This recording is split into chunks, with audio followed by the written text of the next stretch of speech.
Traveling the Vortex. Side Trip.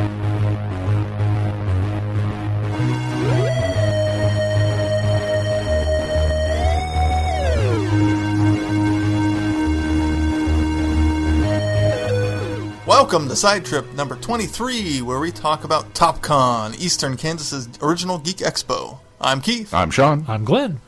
How's everybody on this con weekend? Exhausted. Are you recovering from the con? Exhausted. We were just commenting before the show that our legs hurt. And the strange thing is, this convention's like micro compared to some of the big conventions we go to and walk and walk and walk and walk. And we all feel like we walked just as much this weekend. We probably did. I can't see it. I mean, I walked around the little exhibit areas and the visitor areas and the media I know yesterday areas. I hit 10,000 steps. Did you? Based off my just phone telling me, not even a Fitbit. I don't know. Whatever. But let's not focus on the negative. I'm sure you walked more than me because I'm always finding chairs at cons and sitting. And I tend to stand a lot more at cons too. So, well, before we get into our TopCon discussion more in depth, there's some news from our friends at Candy Jar Books. They've announced Series 3 of the Lethbridge-Stewart lines. With Yay, the first it got renewed. With the first novel, Time Squared by Rick Cross, bringing back the Great Intelligence. Ooh. Andy Frank Allen says, for The Forgotten Son, I was interested in wrapping up the story of the Great Intelligence as seen in Moffat's trilogy and exploring some of its origins. So now it's time to go back to the intelligence as depicted in the original Haseman-Lincoln stories. Ever wonder what happened to it in those long years between the Web of Fear and the Snowmen, and how the 1995 straight-to-video film Downtime fits in? Well, now it's time to start finding out. Yay! Written by first-time novelist Rick Cross, takes place some 8 months after the Web of Fear, transferring the Yeti from the London Underground to the Underground State Network of New York. Woohoo! Yeti in the New York Underground, or as we call it here, the subway. In the subway.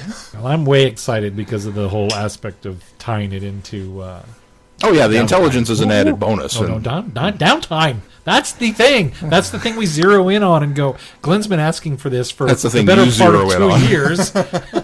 Better part of 2 years. I've been asking, hey, is this going to tie into downtime in any way? And it sounds like I'm going to get my answer. Yeah, here's what's going to happen. You're going to get the book. Chapter 1. Bartlett walked into, and he's going to just walk.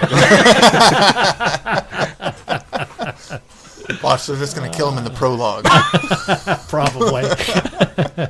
Oh, well, there's that. Well, and take great comfort in also knowing that they're going to get the American stuff right because it's written by an American. Yeah.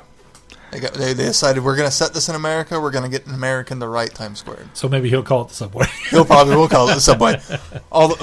In description, but all the characters would still probably say the Underground. Right. Well, I would expect somebody from the UK to say, call it the Underground. I suppose that depends on who our cast of characters is. I'm not going to say. I'll let it be a surprise. We'll put this press release up on our website. You can also see a picture of the cover, correct? Yeah. That's been released now as well. So, not only does this novel bring back the Great Intelligent, it also brings back a character from the BBC range of Eighth Doctor Adventures from the 1990s. That's cool, too. So go read the press release to find out about that. All right, move along. I'm looking forward to it. The book will also have a foreword by Terry Malloy.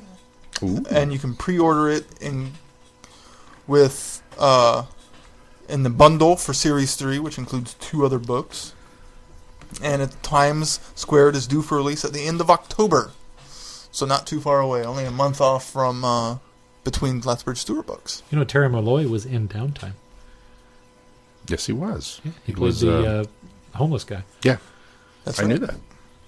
Yes, and so did I. I knew that you knew it. Oh, all right. This is when you announce things from Downtime.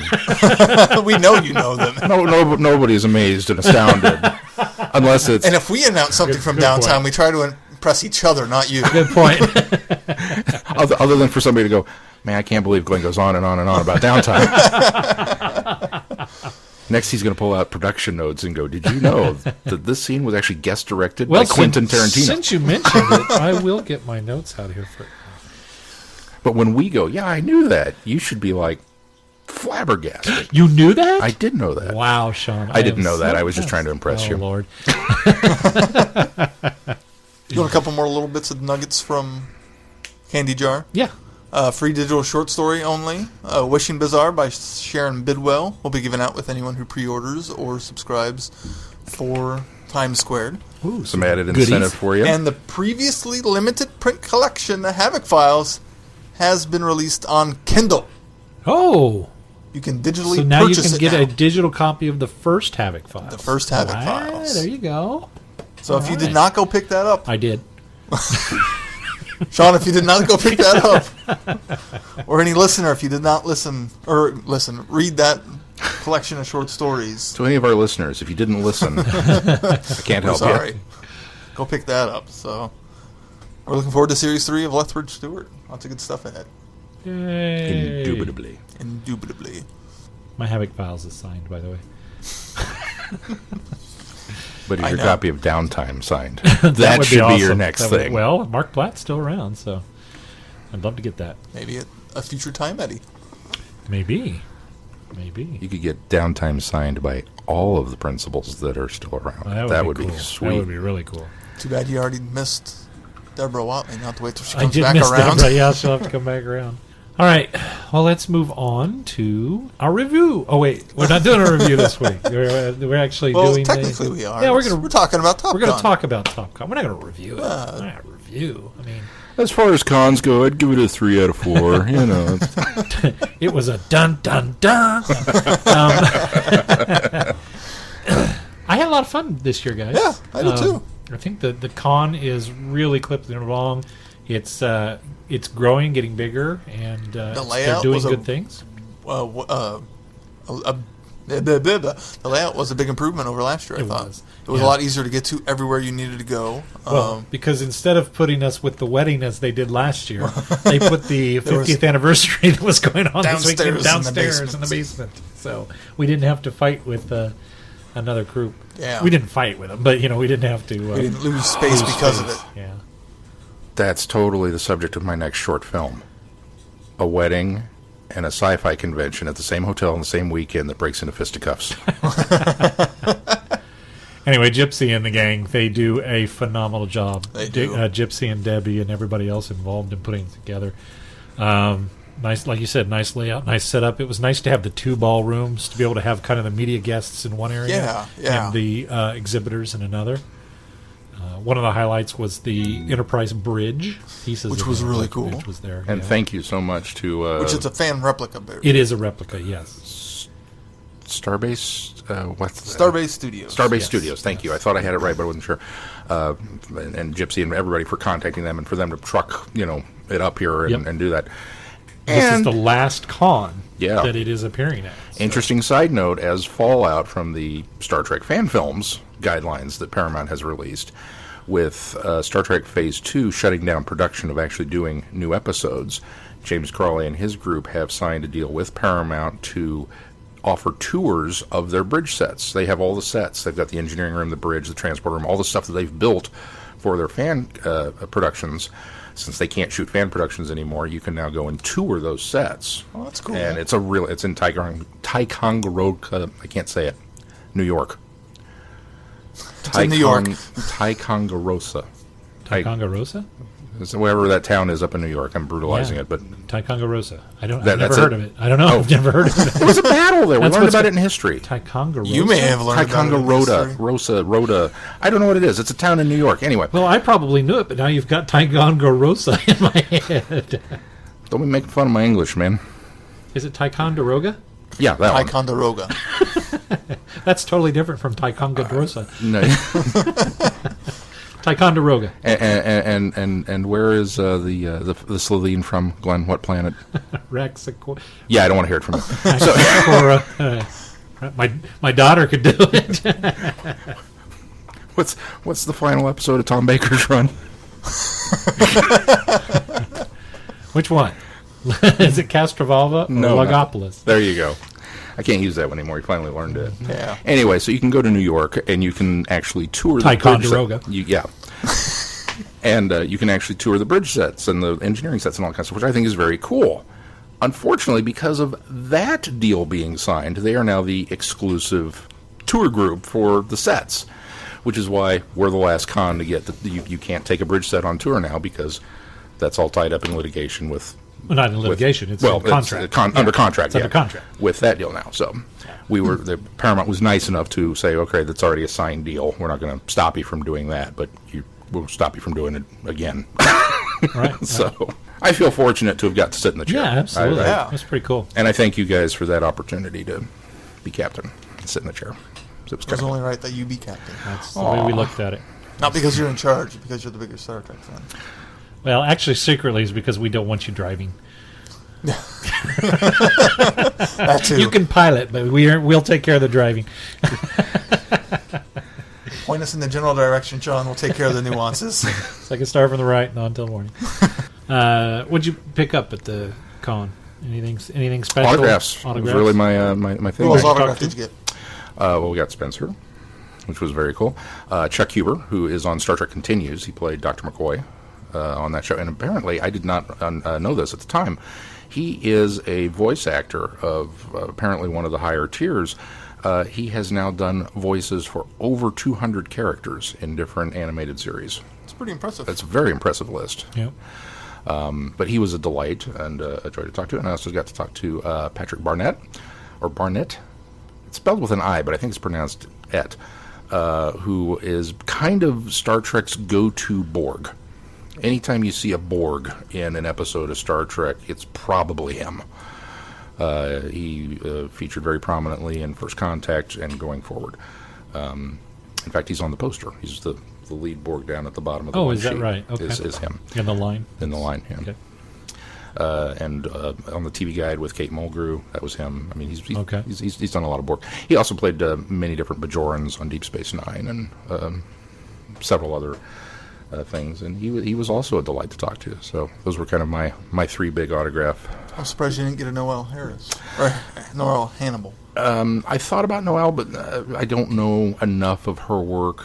I mean, when you've played all of the Borg, it's kind of like, okay, that's enough of a character actor or a monster actor, if you will, that I'd be, if you play one Romulan in one episode, it's kind of like, okay. But I'm not familiar enough with her to have necessarily really gone after it. And that's all. Fair enough. So, but they were all delightful people to talk to. Everybody we talked to, even the ones I didn't get autographs from, everybody seems to really appreciate TopCon and the efforts that the staff put into. And everybody talked about how friendly we are. Not us. Well, we're friendly too, but I mean, Kansas and Topeka, which I have to be honest, kind of surprises me a little bit every time I hear it. It doesn't surprise me because, from an outsider perspective, I think we are kind, we are nice, we are very friendly. I think when you kind of temper your not expectations, but your idea of how we are based on where we are and who we talk to and interact with, and from our perspective, we are with each other every day. I mean, we're with Kansans every day, but from the outside, from when people tell me that, it seems like if you go somewhere else, it's even worse. So people are more mean. Well, it's like going to a bigger city and then coming to a smaller town. I mean, in comparison to like New York or Wales or London. You come to Wales is a country. Wales is. But it's one big city, isn't it? I mean, I know. Cardiff is all of Wales. Yes, exactly. That's because of the space and rip. Geography is my strong suit. Well, yeah, he's getting on me on how to pronounce Ticonderoga, and But you come from those bigger places. When I got on him for saying Wales wrong, or saying Wales was a country, he's just all about the knowledge. I'm an equal opportunity. But you come from a bigger city like that to a relatively smaller city like Topeka, and the people tend to be friendlier. Part of that urban to suburban area kind of differential. So it's kind of like a reverse Music Man. We're really nice to everybody else, but we don't like each other. Right. Okay. I get it now. But yeah, everybody had a good time. It looked like the staff. It looked like it was really well attended. It was a pretty good crowd on Saturday. I brought Mason today. He had a grand time. He wasn't there very long, but we did pick up, besides getting Spencer's autograph, which he thought that was pretty cool. We got home. He says, "Can we frame that? Put that on my wall?" Because he's got a superheroes theme, and while Spencer's not really a superhero, he's a prison guard, but he thought that would be pretty cool to go along with his comic book type stuff. Yeah. So, and then we also got some artwork from I don't know if you guys know Chris Roca Jr. He does some of the like prints. The particular ones that we've got. We got Caitlin an Undertale one at PowerCon, and then this time we got Mason a Undertale one. And then as Mason was standing there, he goes, "Can we get Caitlin something?" I said, "Yeah, I suppose we could." And I thought he would say the Undertale one. She's apparently into this game called Overwatch now, and the guy had a picture of that he had an artwork from Overwatch. Oh. So he goes, "Can I get Caitlin that one?" And I said, "Well, yeah, sure. Will she know who that is?" And he's like, "Oh yeah, that's Overwatch." And he started explaining who this character was. I was like, "Oh, okay, yeah, sure, get that." So we got that. Of course, they're signed, so that was pretty cool. Sarah wanted me to pass along how well behaved Mason was. Oh well, thank you. He's a good kid. He is. And how not well behaved Katrina was. That's the age and part of being an only child, I think, too. We got Spencer's autograph, and then Sarah got this little dragon egg type thing. It's a dragon bursting out of an egg, but you take the lid off. Did you get that over at that table by the kids zone? The one that I called Norbert coming out of the egg? Yeah, okay. But we got the one that didn't have the egg on its head. It was more out. Oh, it had an expression that very much looked like Cody. So Sarah needed that. So that's a cute little jewelry box. Very cool. I thought all of the stuff on that vendor's table was really cool. Yeah, it was really neat. Especially, and I actually considered this, and if I were still into fantasy as much as I were about 10, 15 years ago, I considered getting one of the little dragons that's sitting on the glowing gem, and the gem actually changes because it's like LED light inside there. They had some really cool magnetic salt and pepper shakers, too. Oh, I didn't see those. Yeah, those were at the very end. They had like a robot, and they had a vampire and a woman, so it's... What? Yeah. A vampire in a coffin. They were down. Really? Yeah. Oh. And they were really neat. I was really tempted by them. Oh. I wish I'd have seen those. I probably would have bought those. They were pretty cool. And the journals, the leather-bound journals. Yes. They had a lot of good vendors this year. I think they had more vendors this year, which I think will help as far as cost, because obviously when you rent vendor space, you get a good chunk of money of that. Seemed like a little wider variety this year. Yes, too, maybe. they certainly did. And they had the retro gaming thing was back this year, which is pretty cool. He didn't call me about my Nintendo Entertainment System in box. Oh, you didn't win the raffle. I didn't win the raffle. I forgot to I saw that, and I forgot to sign up for the raffle on that. You didn't win either. Well, clearly. Spoilers. But that was for lack of trying. And then a lot of artists I noticed this year, a lot more than I think they had last year. It's coming along. They're building. They're gaining the momentum. I not complaining, but I'd like to see some more big media guests. I think Spencer was really cool, and I didn't really I knew he'd been in a lot of stuff. I didn't realize how many different projects he's done. He's done a lot. And until we talked to him and kind of as I was preparing for the con, I kind of went over IMDb and which differs there's actually I think fewer projects on IMDb than there was on his Wikipedia page, which I thought was strange because usually IMDb's pretty zeroes in on that kind of stuff. But anyway, so just looking at that and realizing how much he's actually done, and he's been acting for a lot longer than I thought he had. And he's such a nice guy. Oh, he is. Oh my gosh, such a nice man, such a gracious man. He was kind of there for us anytime we needed something. Oh, and he was there for everybody. Yeah, he was. It wasn't just constantly come around the table to take a picture or to get down and pet a dog that came through or whatever. He was super excited to see absolutely everybody. He was. He just acted like he was having a grand time there. So. Interacted with babies and... Oh, yeah. But a funny man, too. Very, very funny. As you'll learn in the interview, we did get a chance. We did a panel with him on Saturday. It was a Doctor Who panel. We tried to specifically talk mostly about his roles in Doctor Who, but we did kind of expound a little bit on it beyond that. And then on Sunday afternoon, which is today as we're recording this, we had a chance to sit down with Spencer Wilding and talk to him about a little more about Doctor Who and get some of his insights. So should we give that a listen? Yes. All right. Well, we're sitting here today with Mr. Spencer Wilding. Hi, guys. All the listeners out there. And Spencer, of course, for all of our listeners should know that you were in several episodes of Doctor Who. You were in the God Complex. You played the Minotaur. You were in The Doctor, the Widow, and the Wardrobe, played the Wood King. And you were in Cold War and played, what was the character's name? Skulldeck, the Ice Warrior. There you go. Tell us a little bit about your experiences on the show. Yeah, it was when I got the phone call off Neil Gorton's SFX team. I had worked with them before, so they know who I am. They know my capabilities when it comes to bringing these monsters alive. And so they asked me, would I be interested in coming on and playing one of their monsters? And I said, well, Doctor Who, yeah. Yeah, it'd be awesome to, that show's going to go on forever. And it's just awesome to be part of the Doctor Who family. And you had a good time? I had an awesome time, yeah. So the first creature that I played was a creature, and he was the Minotaur in the God Complex. He was a Minotaur, and he was thousands of years old, and his spaceship sort of thing constructed into a hotel. And Matt Smith arrived, realising I was taking out everybody who had faith. I started going through them all, taking them one by one. But this creature was like say, thousands of years old. He wanted to die in a way because he was quite sad, and so he was just going on what he naturally did, and that was if you had faith, to kill you and leave you with a smile on the face. So when Doctor Who, Matt discovered my secrets as such, and he sussed me out, and I died in his arms basically. And I was, we had a moment there between each other. And he started crying when he killed me. But I looked from the mask and I thought, well, you killed me.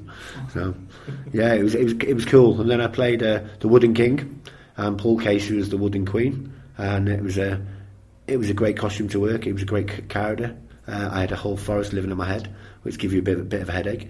But they got released, so it was all right. And then I went on from there to play Skaldak. So he was the most confident out of the three of them. The presence he gave me and what happened on the submarine. Skaldak was I'm sure all you guys know, probably more than me, but he was the most honourable warrior from planet Mars. I was in a battle fight with my daughter, and next minute, flash bang wallop, I wasn't in that fight anymore. I was in a big block of ice, and I got dug out, and I ended up coming out brought onto a submarine. They thought I was a walrus or something, but they had a nasty shock when they melted me and let me out, because I'm very horrible. And then all of a sudden I realised I was on a nuclear sub, and so I just went looking for the red button. So I just wanted to take this human race out. Yeah. So, but I sort of understood them in the end, so I let them live. So I let my boys come down and got me and took me off. You had watched Doctor Who growing up. When you got cast as the Ice Warrior, did you go back and do some research? Since, I understand your first Doctor was Tom.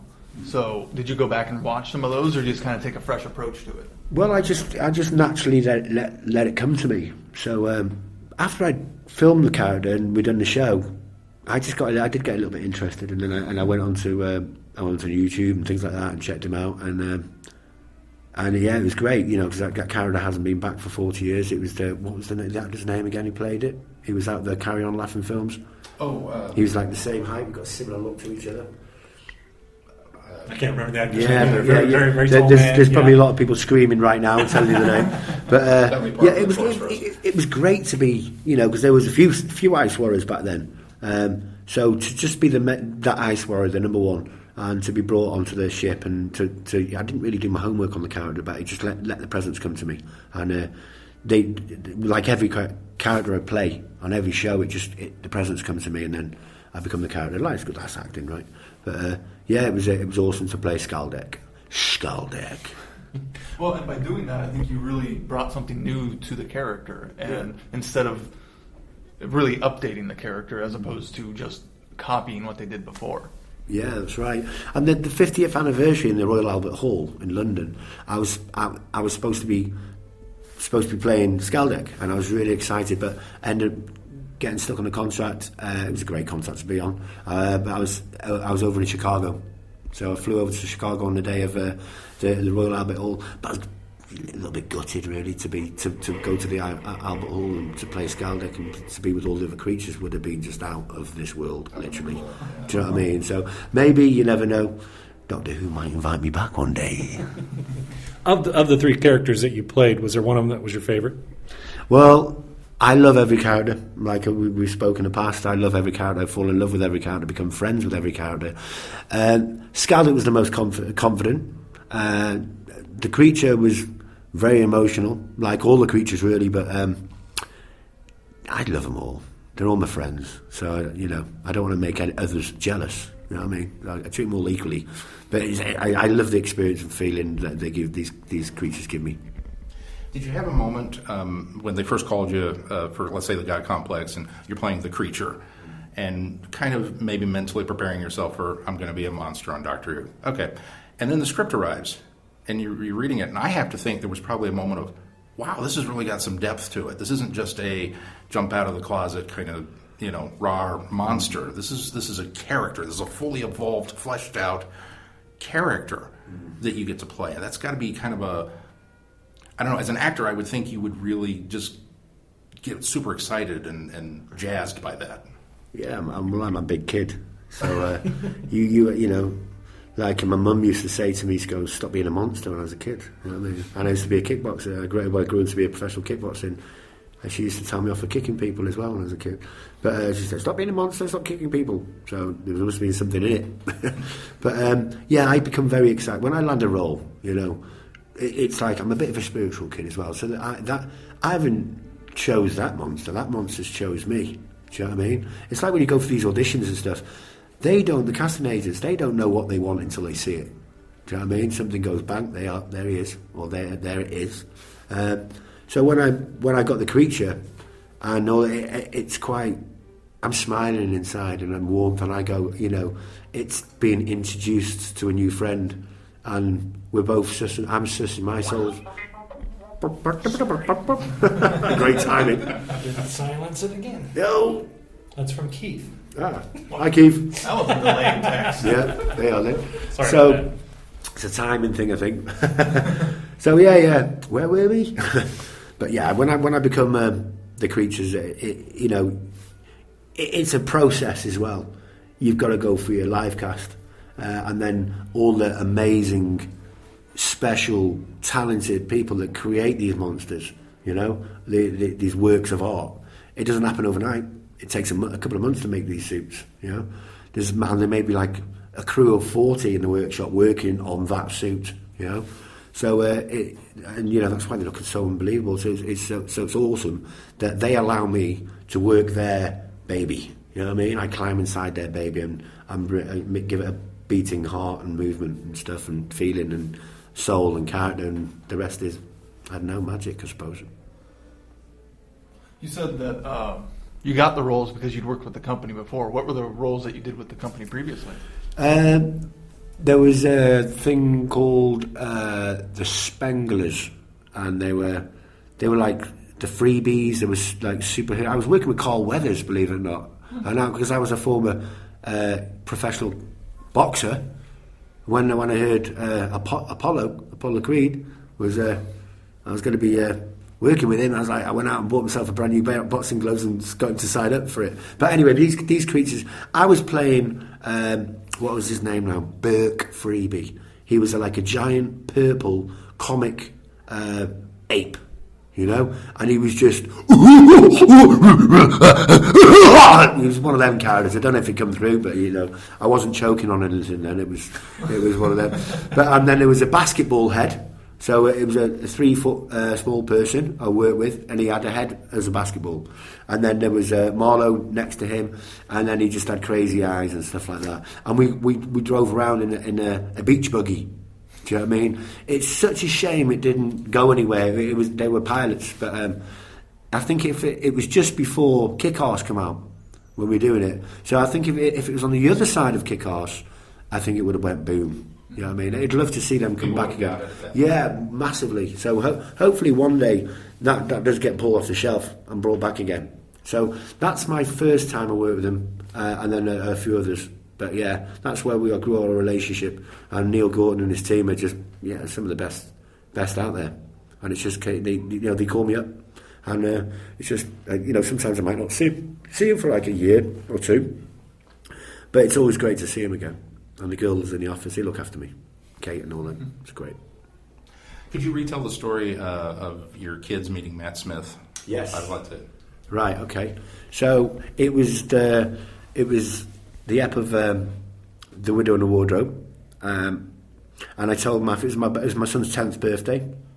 And I told Matt, my boys are coming up, Bobby, Joe and George. Bobby was 6 years old then, so my mum was coming up, my partner, and we turned up at Cardiff, and they turned up on set, and they didn't see Matt straight away, and obviously Matt's, he was on his coffee break, so he's in full get-up there with his screwdriver and all that, and sonic screwdriver, and I said to him, I said, Matt, my boys are going to be here now, they're coming on set, could you say hello, can you get a picture with you? And he's such a beautiful guy. You're working on a kids program anyway, you know what I mean? But there's a lot of big kids that get involved with that show as well. But so he comes up to me and goes, "What's the names? What's the names?" I said, "Well, Bobby Joe's a small one, and George Spencer Wilding is my elder boy." And he goes, "Okay." So they come down. They were sat behind the monitor and they were watching some of our retakes. And he come over to my boys, and he goes, he gets his sonic screwdriver out, and he goes, Bobby Joe, George. I know George just dropped, and I said, "I told you, he's real. He's a real time traveller. He's just landed. He knew your names. How did he know that?" "Oh, we believe you, Dad. We believe you." There you go. So it won't be here long. He'll be going into a different galaxy soon. Great story, right? Think of anything else? I don't think so. You have one last question. Yeah. Oh, I do have one last question. Do you like The Wizard of Oz? Do you like The Wizard of Oz? Listen, what person doesn't, for one? It's an iconic film, and it was one of my favourite films, if not the favourite film. But when I was a young boy, I always knew I was going to I was going to walk on that Yellow Brick Road or visit Kansas, and it was just one of them things that were in my head. And if you look on my Twitter, I say on my Facebook, it's been up there for years. It says follow the Yellow Brick Road, right? And I've always followed the Yellow Brick Road, right? And I'm very excited to get here. And me and the promoter Gypsy, we've got a connection because my birthday's July the 26th, and his mother was July the 26th, and he goes, "Listen, I've got a little story to tell you, and it's a true story." He goes, "When my mum lived on a farm when she was like 3 years old, there was some Hollywood scouts, film scouts, come to the farm, and they asked, could we use your farm for a film, and we'll probably make a model of your farm as well." And it turns out that was the farm in the film. Did you know that? I didn't know that. Now you know it. So I just knew, I had a spiritual connection. I just had to come here. I had a feeling. I had a pull to come here, And when I got here, and I went, all right, okay, I understand, because you guys are all beautiful, man. You've got good hearts, and you've treated me, you've brought me in, you've opened your door, and you've let me sit in your front room and meet your families and have a cup of tea, and it's just brilliant. And I know I'll be back. I had a feeling I will be back. And I just want to say to all the listeners out there in Kansas, thank you very much. You're beautiful guys. And I went to one of the schools, actually, medal schools, and there were 600 children in the room. And Mrs. Nicola, your principal, I called the headmaster, because we called them headmasters back home, she was amazing, and she had amazing energy, and the way she was with the children. But every kid in that room was so respectful and so warm, and I'm like the Pied Piper around the kids. I take a lot of kickboxing classes back home for the children. I love children, I do. I love them. Like I couldn't eat the whole one, but I do love them.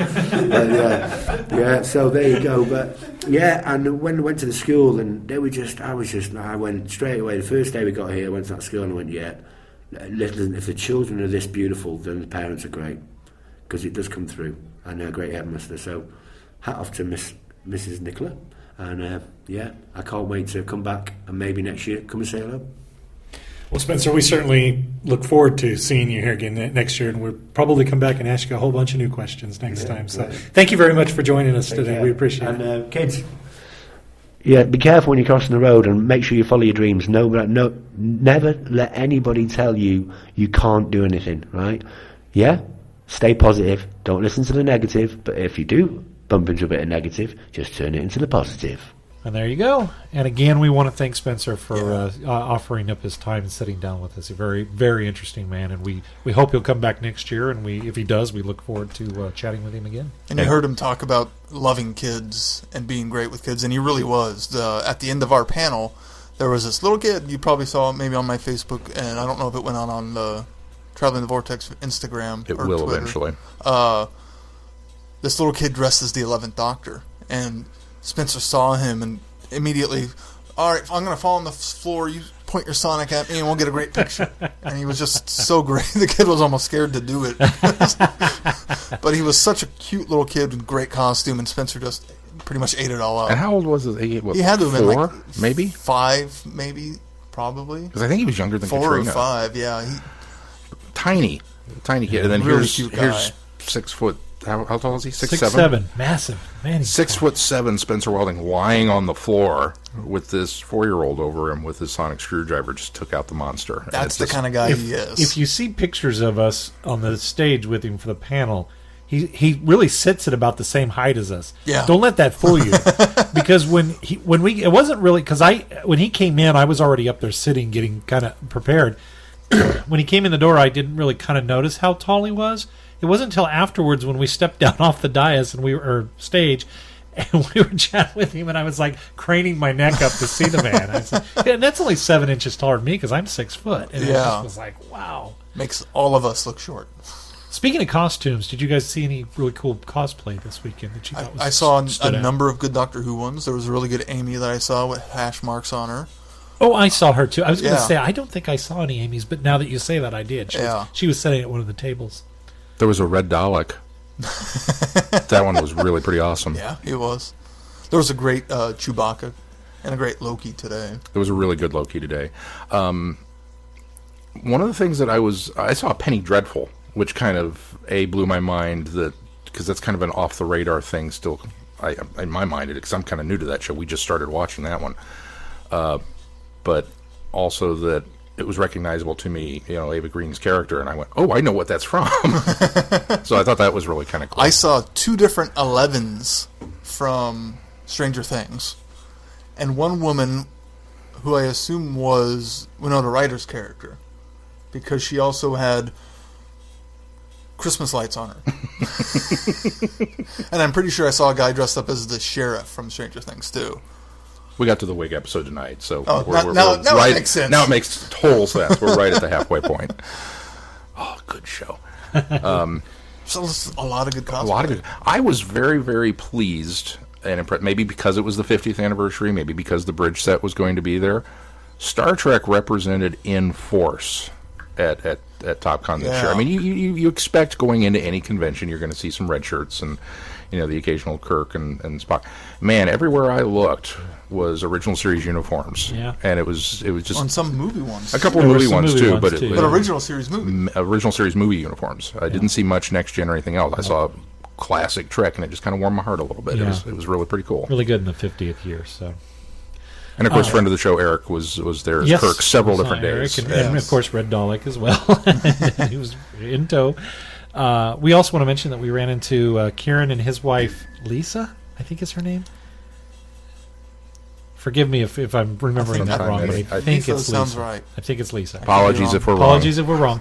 But we did get a chance to chat with them. They're with Time Eddy, which is coming up. That'll be our next big convention. We want to.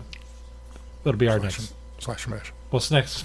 Our next big convention. Be our next big convention. Next big convention. Yeah. In Wichita next month. We do want to mention, because we were apprised by this, apprised to this weekend. We were informed of this weekend. It's me trying to use words that don't fit. Ticonderoga. The Vortex, the Vortex code that we were given to give to listeners to get that 20% discount has been extended, so you can still use that code. Was originally supposed to expire September 1st. They have gratefully given us a extension on that. So if you still haven't bought your Time Eddy tickets, be sure to purchase them through the website. Put in the code Vortex, and that will get you the 20% discount on your tickets as well. Excellent. So. And as a reminder, it's a dedicated Doctor Who convention. So if you're listening to this, you probably have some passing interest in going to this thing. You know who I just realized is going to be there? John Peel. Author of the Grandfather Get Infestation. Out of here. For I'm real? serious. He's on the website. Oh, I wonder how fast I can order this book now. A physical copy of this book. Maybe he'll have some there to sell. Maybe he will. Wow, John's going to be there. That's awesome. Yay. Even more reasons to be excited for Time Eddy. Well, we'll just get an interview with John while we're in Wichita next month. Great. And I think we should give a shout out to Chris, listener Chris, who came to see Chris, us at thanks TopCon for coming too. by and seeing Yeah, us. thanks for coming by, Chris. It was a joy to finally put all those pieces of how I know you together. Which I'm notoriously bad at. But and we did get a couple of How I Came to Who videos knocked out. Yes, the video contest, if you will, is still going on. We'd very much like to have you just send us a little thing that says how you came to Doctor Who, what was your first episode, something along those lines. And the information on how to go about doing that and getting it to us is on the website. So please go and do that. We'd love to hear from you. Yes. All right, before we wrap this up, is there anything else we need to chat about? Maybe since we took a week, we're obviously off this week as far as the episode goes, so maybe we should mention what we have coming up. Well, coming up, we're going to do from some Friday Night Who this week. We're going to do the first 3 episodes of The Keys of Marinus. The Keys of Marinus, thank you. I had it right in front of me, and I couldn't read it for some reason. First 3 episodes of Keys of Marinus, and then our show will actually be, let me make sure I'm looking at the right one, we're going to do Titan Comics this coming week. We're going to do the 10th Doctor issues from Season 2, 1 through 5. And then we're also going to do some Big Finish with mainline number 67, Dreamtime, which, if I remember correctly, I think is a 7th Doctor story. Could be wrong, might be 6th. It's one of the 2. So that is the actual show that we'll be doing for this week. All right. Well, is there anything else we need to touch on before we close this side trip? Thanks to everybody who showed up at TimeCon. Hope you guys had a great time. Very much looking forward TimeCon? to TimeCon. Ooh. TopCon. It's all right. I've been calling it Planet Comic-Con all weekend on accident. So, thanks very much to Spencer for spending the Spencer Wilding. Spencer Wilding. Not going to go there. So yeah. All right, well, if that's going to do it for this side trip until...